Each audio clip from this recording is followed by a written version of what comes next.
When you talk of social security, we talk of the mass of the lawyers, the average lawyer, so to say. And I would say that would comprise, say, almost 80% of the, or maybe 90% of the legal community, because only 10% would be able to manage their social security privately. When we talk of social security of a lawyer and that of an average lawyer, I had the misfortune of being the president of the bar during the pandemic.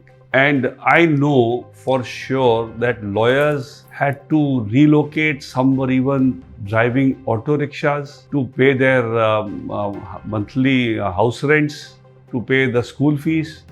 There were lawyers who had to take out their children from private schools and put them in government schools because they couldn't afford the fees. There were lawyers who couldn't afford to meet the bills of the hospital where they were admitted. And in that tenure, fortunately, we could collect a lot of money and distribute amongst lawyers, both as dole and medical help, etc., and keep that worst phase of pandemic going. Now that period actually, of course, I was always fighting for social security for lawyers, but that period really actually showed me the actual impact of a lack of social security in the legal community. So if a lawyer were to fall sick, or if a lawyer were to suddenly, if he's alive and if he's fit, somehow or the other he'll be able to manage things. His family will also be taken care of, and he'll be able to pay his EMIs, and he'll be able to pay his rent and the school fees, etc.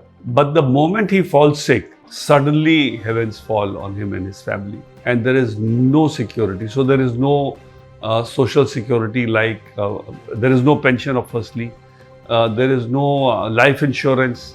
There is no medical insurance post his life. Even there is no medical insurance even during his lifetime, even while he is working. So even that he has to privately manage.